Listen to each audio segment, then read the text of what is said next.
Olá pessoal, sejam bem-vindos à primeira aula do curso de Massoterapia online. Se você ainda não assistiu a aula de boas-vindas, volta lá e assiste, lá me apresento, digo quem eu sou e apresento o curso a vocês, os módulos, tudo direitinho, tá bom? Vamos lá? Então, só revisando aqui, esse curso ele é online, livre, com emissão de certificado por essa plataforma quando vocês concluírem 100% das aulas, tá? Esse curso tem ênfase em massagem terapêutica. Vamos falar de outros tipos de massagem, porém vamos focar muito nas práticas e nas teóricas também em massagem terapêutica. Aulas práticas e teóricas por todo o curso, acompanhamento do curso através do grupo, que provavelmente você já está num grupo desses, pelo WhatsApp, e a disponibilidade do e-book com todo o material para ser impresso desse curso, tá? A apostila. Então, vamos lá. Módulo 1, nós vamos estudar a história da massagem, introdução à massoterapia, avaliação global do cliente, anatomia e fisiologia. Módulo 2, tipos de massagem, técnicas de massagem terapêutica e aulas práticas. Massoterapia aplicada e casos clínicos no módulo 3. Módulo 2 e módulo 3 tem muita prática. Tem um pouco de teoria, mas muita prática, tá? Então, vamos lá. Na primeira aula, que é a aula de agora, né? Nós vamos estudar a história da massagem, definição da massagem, o toque, preparação e higienização do ambiente, ética profissional, postura profissional e cuidado com as mãos, posicionamento do paciente, situações adversas e contraindicações, áreas de atuação e remuneração do massoterapeuta.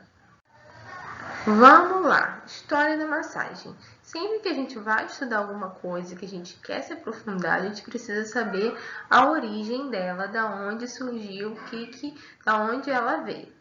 E da onde veio a massagem, né? Hoje em dia, a massoterapia, a massagem é uma prática de terapia manual altamente reconhecida e utilizada tanto no meio ocidental quanto no meio oriental. E a origem dela, na verdade, veio lá do homem pré-histórico, né? Desde que o homem é homem, ele descobriu que se você esfregasse em algum local, aquilo ali poderia melhorar um quadro de dor. Então, a massagem, antigamente, ela era essencialmente terapêutica. Eles se esfregavam de modo empírico para tentar aliviar dor e tensões. Então, começou no homem pré-histórico. Lá em 1800 a.C., os hindus faziam massagens com banhos. Aí foi aí que eles começaram a associar também massagem a relaxamento global, né? Tanto é que eles faziam isso para ajudar a dormir e para perder peso. Por que perder peso, né? A gente imagina. Porque o ganho de peso, na verdade, muitas vezes está relacionado a estresse, tensão, compulsão. E quando a gente tem um corpo relaxado, músculos relaxados e um bem-estar geral, mental e físico, que é o que a massagem proporciona, a gente tende a ficar menos estressado e comer menos. Não é para sair por aí prometendo que massagem emagrece, não. Mas esse é um dos benefícios que o relaxamento da massagem proporciona, tá? E eles descobriram isso, olha só, 1800 a.C. Hipócrates, 460 a 380 a.C., afirmou categoricamente que podia melhorar a função articular e aumentar essa função, né, com sessões de massagem, sessões diárias de massagem. Olha aí, ele já começou a pegar esse conhecimento e aplicar para as articulações. Ele conseguiu perceber que melhorava a mobilidade das pessoas. As articulações se mexiam melhor com músculos relaxados, com músculos não tensos, né? E ó, lá em aí deu um salto, né, de antes de Cristo para 1776 até 1839, o sueco Per Henling se tornou terapeuta e foi criador da massagem terapêutica sueca. Então, a massagem sueca, né, que todo mundo conhece, veio daí desse sueco terapeuta que criou esse tipo de massagem. Lá no Reino Unido, John Grosvenor, em 1742, ele era cirurgião e professor de medicina. Ele afirmava o quê? Que a massagem evitava cirurgias, muitas doenças e acelerava a cicatrização dos tecidos. Olha que incrível! Aí, um médico começou a aplicar esse conhecimento e descobrir que poderia-se até evitar cirurgias com massagem, porque devolvia função para aquele músculo, devolvia função para aquela articulação.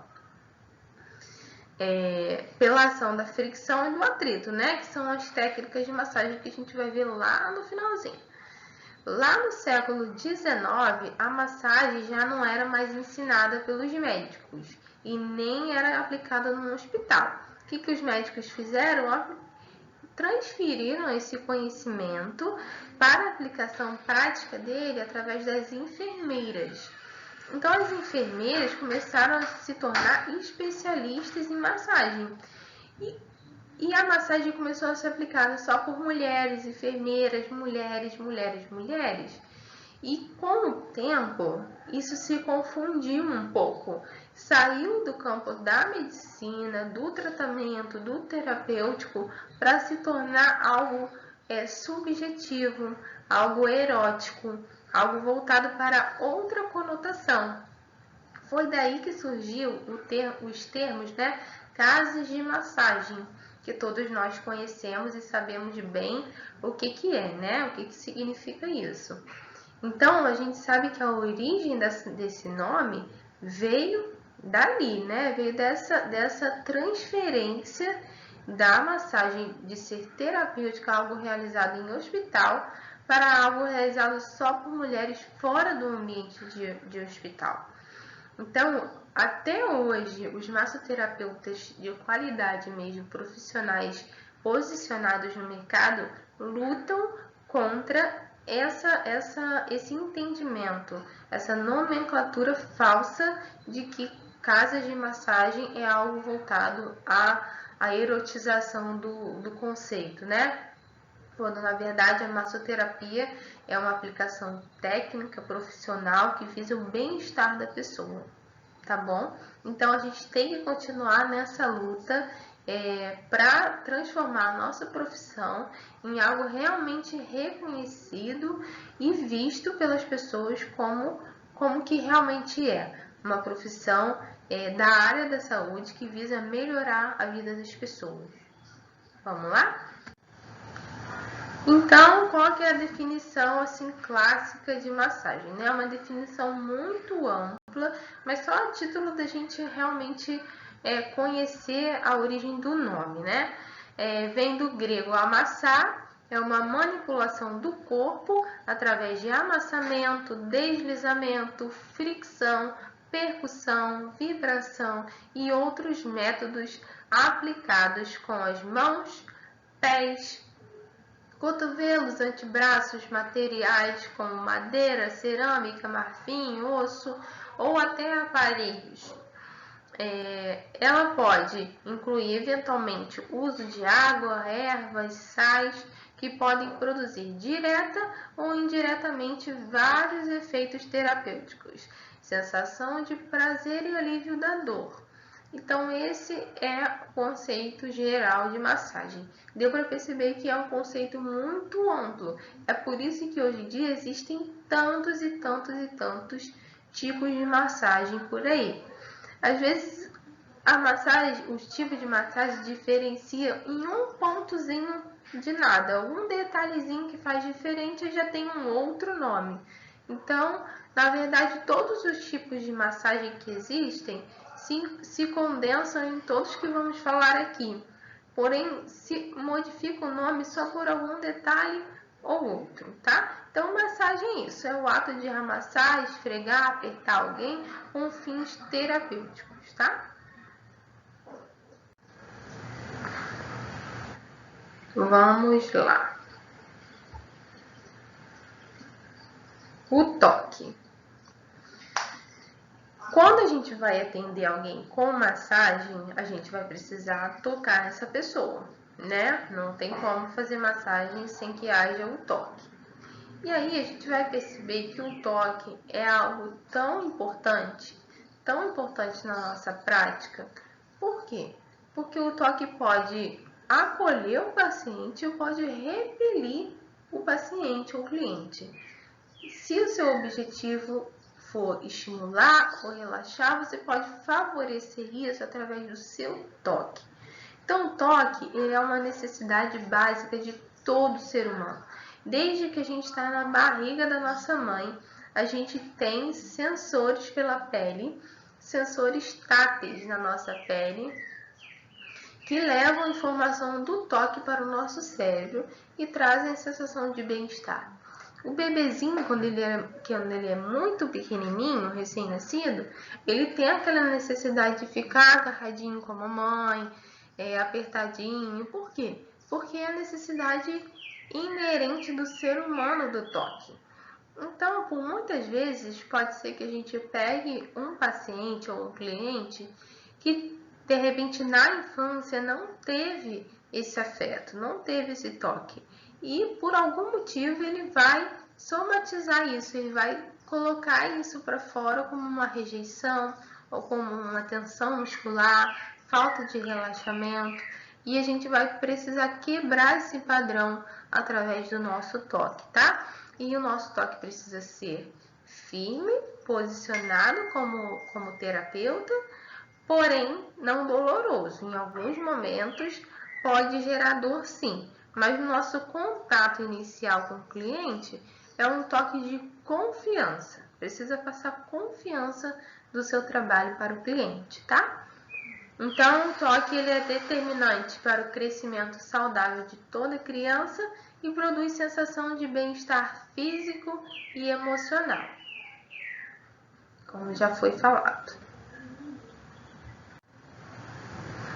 Vamos falar um pouquinho de ética agora. Olha isso daqui, né? Essa imagem que eu coloquei aqui nesse slide. Tudo que a gente não deve procurar é isso aqui, né? Essa imagem aqui. Por quê? Porque tudo que a gente já falou, né? Aquela visão que as pessoas ainda têm, mesmo que de forma inconsciente, as pessoas ainda têm essa visão do massagista, né? Do massoterapeuta. Então a gente precisa ter postura profissional, o nosso toque precisa ser firme, como eu falei, para você trazer credibilidade ao seu atendimento. Precisa ter uma vigilância com as roupas, a gente não vai se vestir aqui como essa bonitona loirona aqui, né? Para não demonstrar nenhum tipo de segundos e intenções durante o atendimento. Ouvir o cliente também é um fato muito importante durante o atendimento, porque nós vamos estar trabalhando diretamente com afeto. Toque é afeto. Então, se você não está disposto a ouvir o cliente, mesmo que você pode pensar, eu não tenho nada a ver com os problemas dele, eu não vou resolver os problemas dele. Mas só de você se posicionar em ouvir esse cliente, você vai transmitir para ele uma confiança e automaticamente ele vai relaxar para que o atendimento seja feito da melhor forma possível. Tá? E é até humano da nossa parte a gente estar disposto a ouvir uma pessoa que está de repente compartilhando algo conosco. Sempre com ética profissional de explicar que você não é terapeuta psicológico, você não é psicólogo nem psicoterapeuta, né? Você está ali para ouvi-lo de forma carinhosa e afetuosa. E as normas de conduta estão disponibilizadas no e-book, na apostila de vocês. Qualquer dúvida em relação às normas de conduta, vocês podem mandar a mensagem diretamente aqui pelos comentários ou lá no grupo, tá bom? Mas lá nessas normas de conduta, tem atitudes que às vezes parecem óbvias para nós, porém não são. Inclui respeito por outros profissionais, saber aonde você deve ir como massoterapeuta, onde você deve recuar e saber que aquele tratamento, aquela conduta não é atribuição sua. Às vezes a gente fala isso, parece um pouco óbvio, mas não é. Existe uma linha muito tênue até onde você pode ir e até onde você não pode ir, sempre respeitando os outros profissionais que estão envolvidos com aquele cliente, com aquele paciente, tá? Inclui também nessas normas de conduta sempre a busca pelo conhecimento, a busca por proporcionar ao seu cliente o melhor que você pode oferecer em termos de técnica, prática ou em termos de conhecimento teórico. Então, esse curso aqui, para vocês, é a base, é o início de tudo. Mas, a partir daqui, vocês vão e devem, né, procurar se especializar, conhecer mais, fazer outros cursos, participar de congressos, participar de fóruns, conhecer novas pessoas da área. Então, tudo isso engloba o conceito de ética profissional. Porque quando a gente se oferece para ofertar um serviço a alguém, a gente deve ofertá-lo da melhor forma possível. Tá bom? Existem outras normas de ética que estão incluídas lá no e-book e na apostila, tá bom? A gente vai conversando sobre elas depois no grupo e nos comentários. Vamos lá. O próximo tópico é o posicionamento do profissional e o cuidado com as mãos do profissional também, no caso, né? Nós, como massoterapeutas, precisamos ter o máximo de cuidado com o nosso posicionamento, com a nossa coluna, porque a massoterapia, ela é uma profissão muitas vezes desgastante. Dependendo do número de pacientes que você vai atender durante um dia, se você não tiver um posicionamento correto, isso pode prejudicar e muito a sua ergonomia, a sua postura, a sua coluna, as suas mãos, os seus punhos, e aí depois você não tem instrumentos de trabalho, porque as suas mãos são os seus instrumentos de trabalho. Então, quais cuidados que a gente precisa ter? Primeiramente, a gente não precisa, na maioria das vezes, colocar o peso sobre as nossas mãos, colocar a carga exercida sobre o tecido do paciente em nossas mãos. A gente pode utilizar o peso do nosso próprio corpo para realizar isso, essa pressão, esse contato mais forte com o paciente. Isso tudo a gente vai ver de forma melhor na prática. Mas já saibam que não necessariamente a gente precisa exercer força com os nossos punhos, com as nossas mãos, para exercer aquela pressão sobre aquele tecido. Essa é a primeira dica. A outra dica é a altura da maca. A altura da maca é muito importante. Tem pessoas que são mais baixinhas, mais altas, e a maca, se ela ficar numa altura única, se ela for fixa, você vai precisar de instrumentos para regular isso. Se você é baixinha, você pode subir numa escadinha, num degrauzinho. Se você é mais alto, você dobra um pouco os seus joelhos. Para quê? Com o objetivo de manter a sua coluna ereta. Porque dependendo da altura da maca, se ela não for regulável, existem macas no mercado que são reguláveis. E aí fica fácil, você consegue ajustar a altura da maca para você. Mas se você estiver atendendo com uma maca que não é regulável, você mesmo vai ter que fazer essa regulação através de instrumentos, como eu falei, com a escada ou dobrando um pouquinho os joelhos, os membros inferiores, para que você não precise inclinar tanto a sua coluna, o seu tronco, tá? Utilizar o peso do próprio corpo, eu já falei. Não colocar forças nas mãos, já falei também. Higienização das mãos e unhas feitas. Muito importante. Quem é menina, né, mulher que tem unha grande, vai precisar desapegar dessa unha se quiser atender com massoterapia. A minha unha, ó, é curtinha, Porque eu sou fisioterapeuta, tendo com traumato-ortopedia, não posso ter unhas grandes, pelo motivo óbvio, né, de machucar o cliente. Vocês vão ver depois na prática que algumas técnicas são bem profundas. E se a gente tiver uma unha grande, a gente machuca mesmo, fere o cliente. Isso não é legal. E essas unhas precisam estar cortadas, sempre higienizadas, limpinhas, né? Parece óbvio mais uma vez, mas não é. A gente precisa ter o cuidado o tempo inteiro de lavar as mãos. Se a gente atende muitos pacientes durante o dia, lavar cada atendimento, a gente lava as mãos na troca de paciente, passa álcool em gel, passa hidratante, unhas feitas também, tá bom? Higienização correta para que a gente possa ter um ambiente salubre, né? Vamos lá.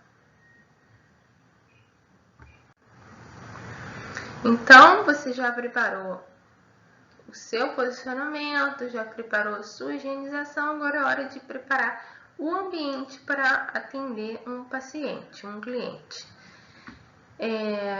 O que vai envolver essa preparação do ambiente? Primeiro de tudo, iluminação.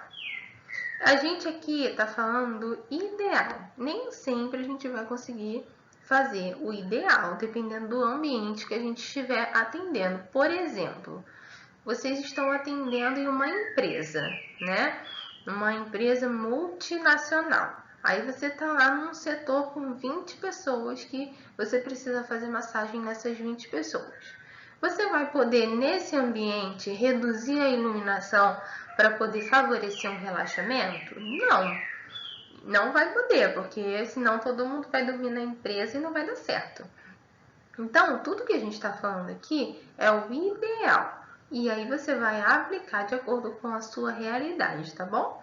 Então, a iluminação ideal é o seguinte: luzes mais baixas e amarelas favorecem o relaxamento, e luzes mais fortes e brancas favorecem a estimulação.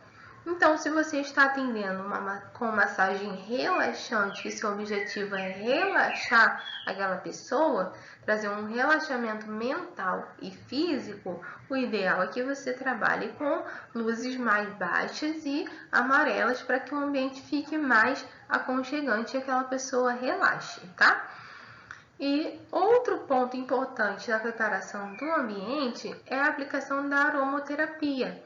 A aromaterapia é uma técnica que utiliza aromas, né, cheiros, para favorecer o relaxamento ou a estimulação daquele músculo daquela pessoa. Necessita de um estudo à parte para vocês conseguirem aplicar essa técnica, mas vocês podem utilizar difusores no ambiente. Esses difusores vão liberar essências, né, que vão favorecer o relaxamento ou a estimulação. Você vai precisar também preparar os seus instrumentos de trabalho, caso você utilize eles, dependendo da massagem que você vai usar. Se o seu instrumento de trabalho for só suas mãos, você já preparou elas na higienização. Cobrir a maca é importante e higienização da maca também é super, super, super importante. Entre um cliente e outro, o ideal é que você borrife a maca com álcool em gel, limpe direitinho, que tenha lençol descartável para que você descarte aquele lençol quando o cliente for embora. Esse mais uma vez, é o ideal e você vai aplicar esse ideal de acordo com a sua realidade, tá? E importantíssimo esse último tópico, para mim é o mais importante, que é desligar o celular. Se tem uma coisa chata, é você estar sendo atendido por alguém e a pessoa no celular. No nosso caso de massoterapia, é até inviável você estar usando as suas mãos para fazer uma massagem em alguém e você atender o celular. Parece meio louco uma pessoa fazer isso, mas acontece. Isso é super antiético e muito feio, porque você não vai proporcionar ao cliente uma credibilidade, vai trazer desconfiança e vai favorecer que ele fique mais tenso. Então, você não vai alcançar o seu objetivo naquela massagem, o seu trabalho vai ser por água abaixo se você fizer isso. Então, desligue o celular antes de realizar uma massagem. Não atenda o celular de verdade, porque isso é muito, muito, muito feio. Eu já presenciei situações muito desagradáveis que profissionais da área da saúde utilizaram o celular de forma totalmente inapropriada com o cliente, e isso trouxe muita tristeza e desconfiança pelo cliente para com aquele profissional, né? Então, que você não seja esse profissional que utiliza o celular durante o seu atendimento, tá bom? Vamos para a próxima. Posicionamento do paciente. O que a gente tem de importante aqui no posicionamento do paciente? Eu coloquei até aqui um íconezinho de atenção às vestimentas. Por quê? Porque a massagem, essencialmente, ela tem que ser realizada na pele da pessoa. É difícil a gente ter um efeito esperado se a gente realizar massagem sobre a roupa. Então, a pessoa vai ter que estar despida. E o que a gente vai precisar ter de atenção em relação a isso? Você despir só a área que você vai estar realizando a massagem, para não deixar a pessoa totalmente exposta e favorecer, mais uma vez, com que ela não relaxe, né? Imagina só, você está fazendo uma massagem no seu trapézio, que é esse músculo aqui, no seu trapézio, e você está toda despida com o bumbum aí para o alto, sem a menor necessidade. Então, você como massoterapeuta, você vai despir só a área que você estiver tratando naquele momento. Para isso é legal, olha, o uso das toalhas. Deixa eu ver se eu pego um marcador aqui, ó. O uso das toalhas, tá vendo? Essa paciente aqui, ela tá despida, mas tem uma toalha cobrindo o corpo dela enquanto o massoterapeuta realiza a técnica aonde ele está fazendo, onde ele está atuando. Depois, se ele vier um pouco mais para baixo, ele vai despir essa parte e vai cobrir outras. Então, o uso da toalha é muito importante para que a gente possa proporcionar esse conforto para o cliente, tá? Então, o posicionamento do paciente pode ser em decúbito ventral, que é esse aqui, ó, do meio, decúbito ventral, barriga para baixo, decúbito dorsal, que é esse aqui, barriga para cima, ou sentado. Existem essas cadeiras próprias para massagem que proporcionam um posicionamento favorável para massagens rápidas, massagens express, né, que a gente chama. E aí, quando a massagem é express, no ambiente de trabalho, por exemplo, você não vai ter a possibilidade de despir o paciente. Mas aí você vai ter técnicas específicas que depois a gente vai falar sobre elas, que vocês podem realizar sobre a roupa, tá? Mas isso são exceções, dependendo do ambiente que você estiver trabalhando. Na maioria das vezes, vai necessitar mesmo que o paciente fique despido, e aí você pode utilizar tanto o decúbito ventral quanto o decúbito dorsal e também o decúbito lateral, que eu não botei foto aqui, mas é importante. No caso de mulheres grávidas, por exemplo, você usa muito o decúbito lateral, que é deitar a pessoa de lado, tá bom? Vamos lá. Esse próximo slide, ele vai mostrar pra gente situações adversas que a gente pode considerar como contraindicações relativas. O que são as contraindicações relativas ou as situações adversas? São coisas que podem acontecer, mas que não necessariamente vão determinar que você não realize a técnica, que você não faça a massagem.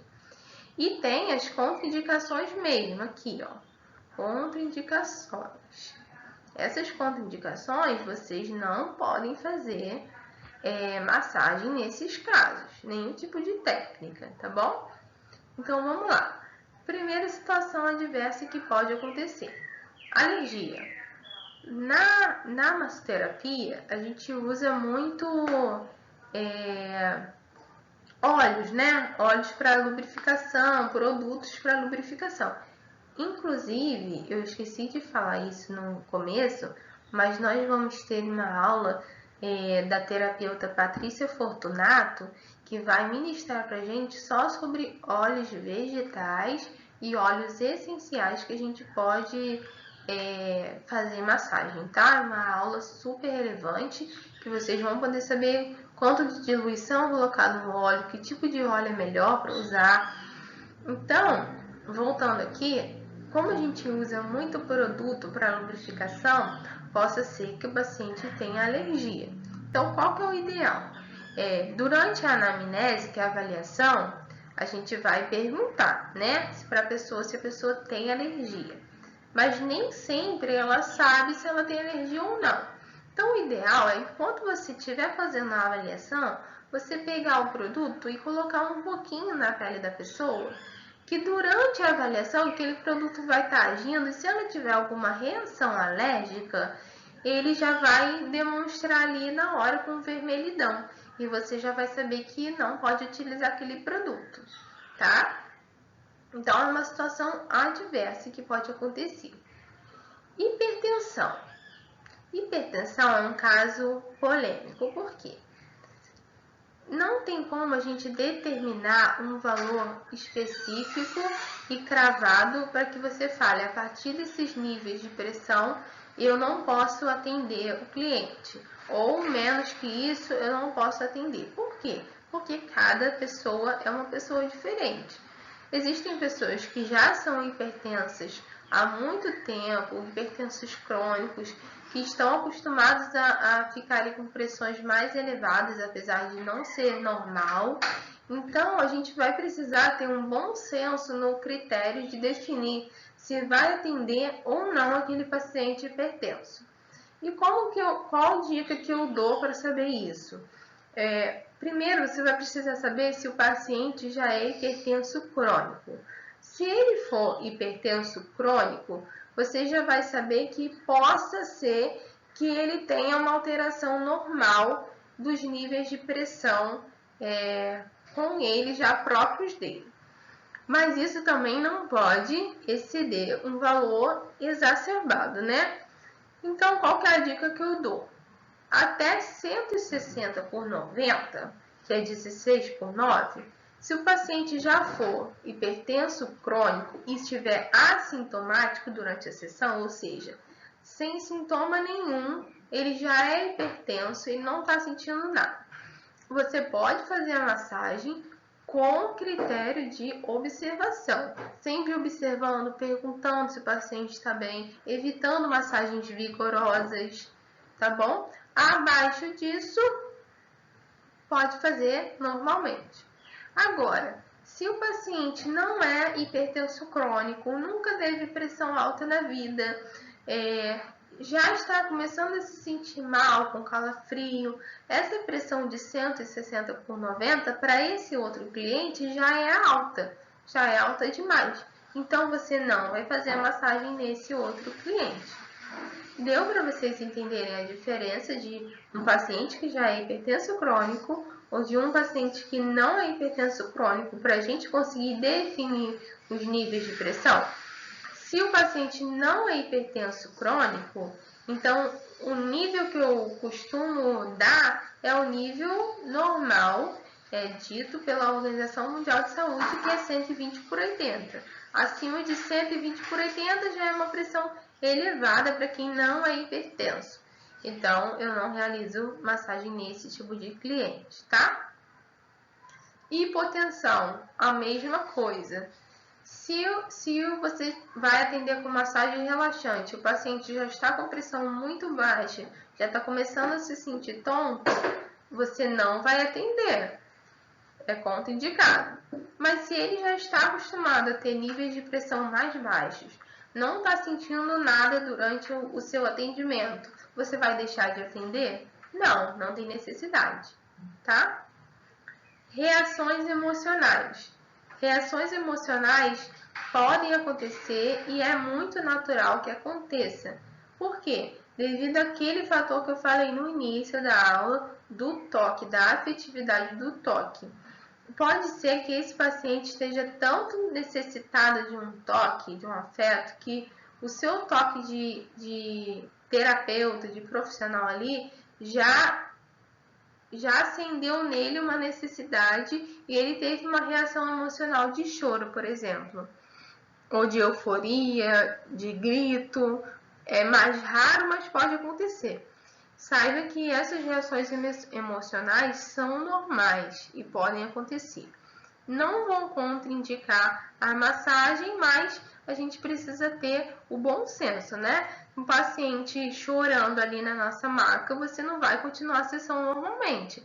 Você vai perguntar para ele se ele prefere parar, se ele quer continuar, se ele quer uma água, transmitir o seu afeto, o seu carinho para ele, tá bom? Mas não se espantem se isso acontecer, porque é perfeitamente normal que aconteça. Refluxos e vômito. O que a gente tem que observar aqui? Se você tem a oportunidade de marcar a sua sessão com esse cliente, você vai pedir a ele que não se alimente por pelo menos 20 minutos antes da sessão. Por quê? Porque o paciente vai precisar ficar deitado muitas vezes em decúbito ventral ou até mesmo em decúbito dorsal, mas ele vai precisar ficar reto na maca. Então, essa posição reta, para quem tem refluxo, não é uma posição legal. Ele pode ter retorno desse conteúdo gástrico e vomitar ali na sua sessão. E aí não vai ser nada agradável. Mas muitas vezes a gente não tem a oportunidade de agendar com esse cliente antes, ele simplesmente chega e você não teve como avisar ele que era para ele parar de comer. E aí, o que a gente faz? A gente observa, atende normalmente e observa, pergunta para o cliente se ele está sentindo azia, se ele está sentindo mal, procura ajustar o posicionamento, coloca um decúbito lateral, que é menos agressivo nesse sentido do sistema digestório. Então, a gente tem outras ferramentas para ter esse cuidado, tá bom? E febre? Febre não é uma contraindicação absoluta, mas é um sinal de alerta, né? Se o cliente estiver apresentando febre durante a sessão, mas estiver bem e estiver sem sintoma a mais nenhum, dependendo também dos níveis dessa febre, você pode atender. Mas se for uma febre muito alta, o paciente já está com outros sintomas e está se sentindo mal, obviamente a gente não atende, tá? Quais são as contraindicações? Vamos lá. Nessas contraindicações, a gente não pode atender de forma nenhuma, tá? É contraindicação mesmo. Número 1, feridas, né? É um pouco óbvio, você não vai estar ali exercendo pressão, fazendo deslizamento, massagem numa área que está com uma ferida aberta, uma lesão. Você pode favorecer que essa lesão aumente, infeccione, enfim. Instabilidade hemodinâmica. O que é isso?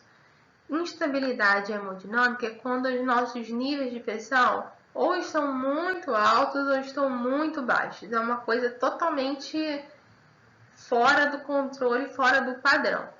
Os exemplos que eu dei anteriormente aqui de hipertensão, hipotensão, são variações que podem acontecer normalmente.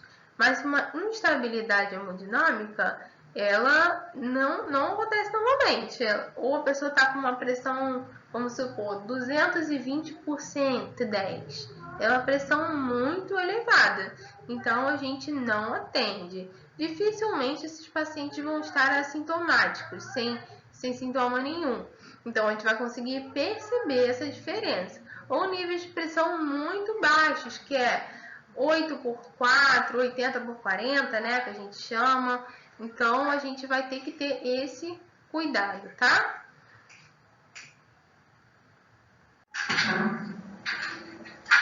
Então, vamos lá. Contusão recente. Contusão recente, o que é contusão? É quando a pessoa bate, né? Com dente mesmo, né? Fica aquele roxo, aquele machucado, aquele dolorido. Obviamente, né? Você não pode fazer massagem naquela região, Mas se a pessoa contundiu o cotovelo, por exemplo, você estiver fazendo massagem nas costas, não tem problema nenhum, você pode fazer. Trombose. Trombose venosa profunda. O que é isso? É quando existe uma placa obstruindo as veias. E aí, essa placa ela pode se soltar. Qualquer tipo de terapia, seja fisioterapia ou massoterapia, terapia física é contraindicado para trombose, porque qualquer aumento do fluxo sanguíneo naquela veia pode fazer com que esse trombo se descole. E aí, se esse trombo soltar da veia, ele vai parar em algum lugar. Ou ele pode parar no cérebro, causando um AVC ou derrame, né? Acidente vascular encefálico ou cerebral. Ele pode parar, né? Pode parar no pulmão,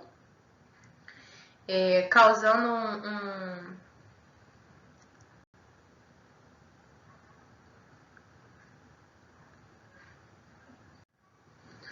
travou aqui, causando embolia pulmonar, né? Ou ela pode parar no coração, causando infarto. Então, a gente não pode de forma nenhuma atender em pacientes com trombose, tá? Fratura não consolidada. Quando alguém fratura e a fratura não consolidou ainda, ou seja, o osso não colou, a gente não pode mexer aquele membro de forma nenhuma, aquela região de forma nenhuma, porque a gente pode favorecer com que essa consolidação atrase e gere deformidades ósseas, tá? Infecções agudas, a gente não atende também se a pessoa estiver com infecção naquele local. Câncer, da mesma forma, gente, é uma contraindicação. Existem discordâncias em relação a isso, mas de forma geral é uma contraindicação, porque quando a gente realiza uma massagem, dependendo da técnica que a gente estiver utilizando, a gente favorece o aumento do fluxo sanguíneo. E aí, favorecendo o aumento do fluxo sanguíneo, a gente pode favorecer com que células cancerígenas se transportem de um lugar para o outro, ocasionando metástase. Então, por isso que a gente não faz massagem em quem tem câncer. Hemofilia também é uma contraindicação, por quê? O que é a hemofilia? Hemofilia é uma perda, uma doença onde a pessoa perde a capacidade de coagulação do sangue. Então, qualquer tipo de lesão nessa pessoa gera hemorragias. E dependendo do grau de hemofilia, essa hemorragia pode ser severa e a pessoa pode até ir a óbito por conta disso. Então, hemofilia também a gente não atende, porque mesmo que a gente não tenha a intenção de lesionar a pele do paciente, pode acontecer por algum motivo uma lesão e aí a gente não ter esse controle desse sangramento, tá? Já estamos acabando. Áreas de atuação e remuneração. Então, o massoterapeuta ele tem uma área de atuação ampla, né? Que ele pode realmente atuar e ser remunerado por isso. São empresas, hospitais, clínicas, spas, domicílio, academias e clubes de esporte. O mais comum da gente ver acontecendo são massoterapeutas atuando em clínicas de fisioterapia ou spa. Hospitais, são raros os hospitais que contratam, são os hospitais de mais elite, ou se você tiver um cliente particular que por algum motivo ele está internado, né? Spa é comum, atendimento em domicílio também é bem comum, academia e clube de esporte se você for atender com massagem desportiva, tá? E aí, quando a gente se forma como massoterapeuta, a gente cai no mercado de trabalho. E aí vem essa pergunta, como vender massagem? Porque massagem é um serviço que precisa ser vendido para um potencial cliente. E aí aqui eu listei algumas dicas de situações, coisas que vocês podem fazer para favorecer a venda do seu serviço, tá bom? Possivelmente algum deles você já conhece, se não todos, mas só para exemplificar que a massagem é um serviço que sim precisa ser vendido e é justo e honesto que vocês façam isso, tá? Primeiro, é muito comum na prática do massoterapeuta a venda de pacotes de sessões de massagens, porque você consegue fidelizar um cliente, né, por mais tempo, e ele consegue ter um efeito melhor do tratamento, porque uma massagem única isolada pode sim melhorar o quadro ali de dor, melhorar o paciente, mas um tratamento um pouco mais longo, com uma sequência de atendimentos, com certeza vai ter uma efetividade melhor, tá? E aí, o número clássico geral que todo mundo coloca são 10 sessões, né? A maioria. Mas você não pode, você de repente não precisa se fixar nesse número, você não precisa seguir a multidão. Você pode criar o seu próprio pacote, seja pacote mensal, 5 sessões, 6 sessões, 8 sessões, enfim.